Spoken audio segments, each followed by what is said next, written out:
Today, we bring you a sweeping history of religious conflicts where Muslims and Christians converge. As needed! So shall it be done! Allahu Akbar! Allahu Akbar! This is a struggle that, in many ways, is still with us today.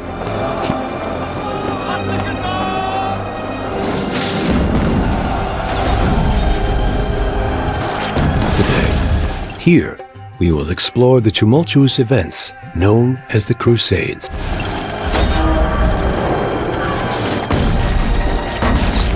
Prepare yourselves, because we are about to journey to the High Middle Ages in Europe to explain the massive military movement that Christians launched to recover Jerusalem.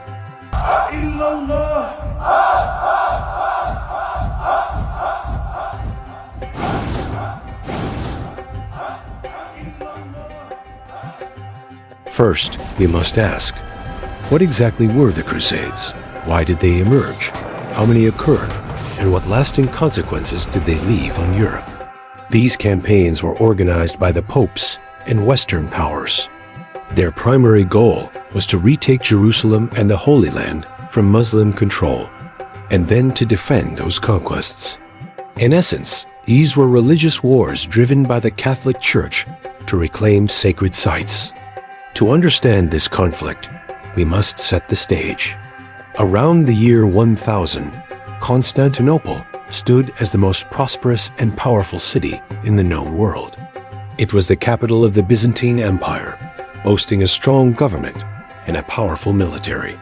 However, after the death of Emperor Basil II, less competent monarchs took the throne, coinciding with the rise of a new threat, the Seljuk Turks.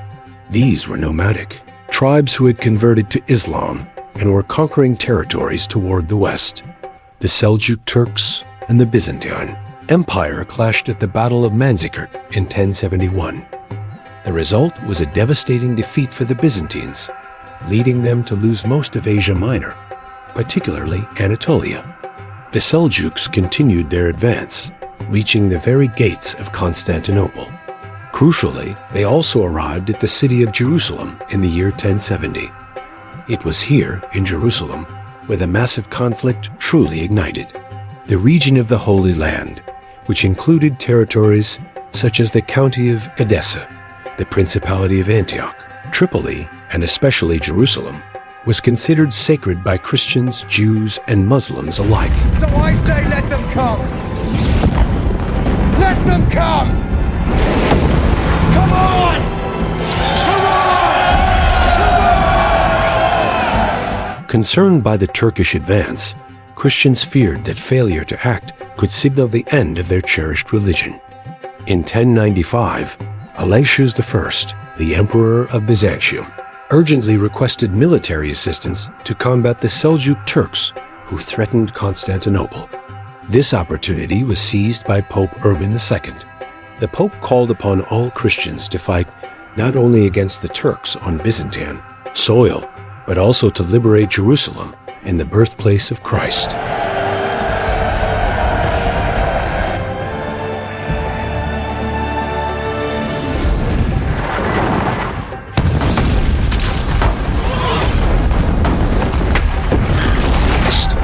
To attract recruits, the Pope offered an unprecedented opportunity: the forgiveness of sins.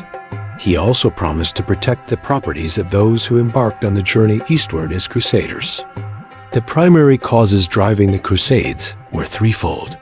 First, the leaders of the Byzantine Empire, threatened by Muslim forces, requested military aid from European states and kingdoms. Second, leaders of the Catholic Church utilized the Crusades to strengthen their authority over Christian kingdoms and expand papal influence. It is important to remember that the Christian Church had recently split in the famous East-West Schism, making the Crusades a golden opportunity for the Catholics to consolidate power against the Orthodox Church of the East. Third, the Muslim conquest of Jerusalem sparked a strong desire among Christians to recover the city and protect other vital Christian sites.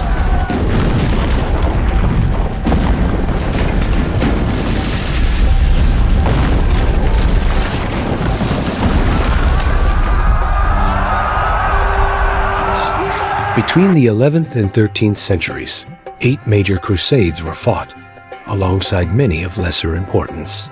These enterprises involved emperors, kings, nobles, thousands of knights, warriors, and even humble peasants.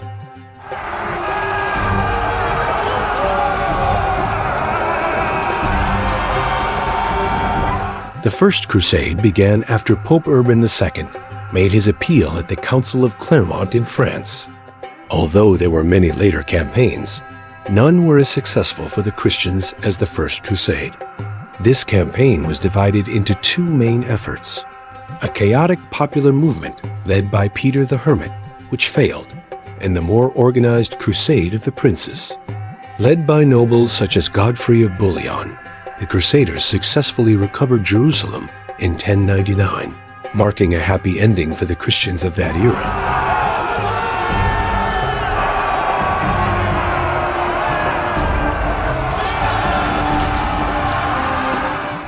However, the tide soon began to turn. The Second Crusade, fought between 1147 and 1149, was convened after the county of Edessa fell to Muslim forces. Led by Louis VII of France and Emperor Conrad III, this crusade utterly failed to achieve its objectives. It resulted in the defeat at D'Orléans, a failed siege of Damascus, and the inability to recover Edessa.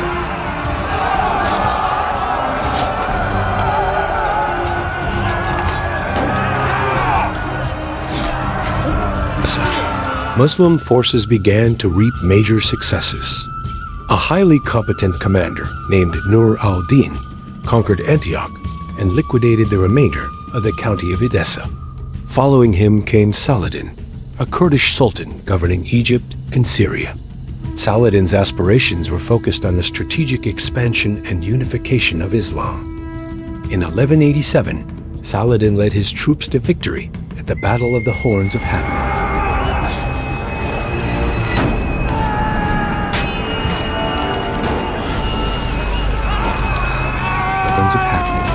His subsequent military achievement was the conquest of Jerusalem. The loss of the Holy City spurred the papacy to call for the Third Crusade, which took place between 1189 and 1192. This is perhaps the most famous crusade of all, headed by 3 legendary figures. These leaders were Richard the Lionheart of England, Philip II of France, and Emperor Frederick, the First Barbarossa of Germany. They fought fiercely against Saladin.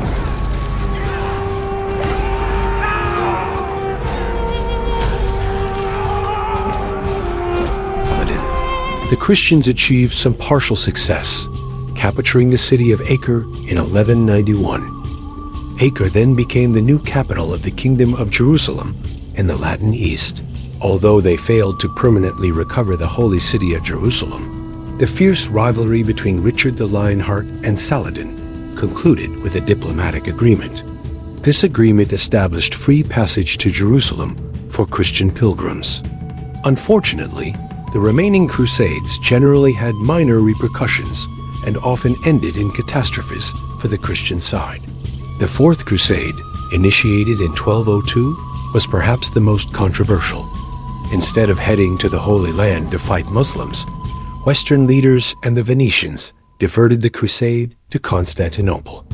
This Christian city was brutally sacked and conquered by the Crusaders. This act deeply weakened the Byzantine Empire and caused immense distress among Christians. We must also highlight the tragedy of the Children's Crusade in 1212. This disorganized, popular movement consisted of European children, motivated by faith, believing their purity would guarantee success. Instead, it was a terrible failure, as many children were enslaved or lost due to a lack of leadership and guidance. Later attempts also met with failure. The Fifth Crusade, 1217 to 1221, focused on attacking Egypt, but ultimately collapsed. The Sixth Crusade, led by the astute Emperor Frederick II, recovered Jerusalem through a political agreement with the Egyptian Sultan Al-Kamil. Frederick II even proclaimed himself King of Jerusalem, but the city was later retaken by Muslims. The Seventh and Eighth Crusades were spearheaded by King Louis IX of France, who failed in both attempts and died in African territory. By 1270, this turbulent era, dominated by religious fervor and fanaticism, reached its end. Did the Christians secure and preserve the holy sites? No, they did not. The entire ordeal of the Crusades was ultimately a fiasco for the Christians. The last remaining Christian stronghold in the East, Acre, was besieged and taken by the Ottomans in 1291. The term crusade was later used to describe similar wars with religious purpose, but different geographical goals, such as the Reconquista in the Iberian Peninsula. Yet, these wars left a profound mark on medieval Europe. Despite not achieving their main goals, they generated lasting consequences. First, these wars were dangerous and carried a high risk of death for participants. Second, they were economically catastrophic for European kingdoms and empires. Though the Italian city-states thrived by dominating Mediterranean trade, the power of royalty increased, while that of nobles and barons diminished. Third, new military orders were established by Christian knights to defend territories in the Holy Land and protect the Christian faith. Fourth, the Byzantine Empire was significantly weakened, paving the way for its eventual collapse. Fifth, the popes successfully strengthened their political and spiritual leadership. Finally, the Crusades generated widespread xenophobia against non-Christians. They also served as a historical justification for the conquest of the New World in the 15th and 16th centuries. These wars inspired a rich production of culture and art, documenting their legends and deeds. Now that you know the story, we leave you with a question. Do you see parallels between the religious motivations behind the medieval Crusades and certain current religious conflicts?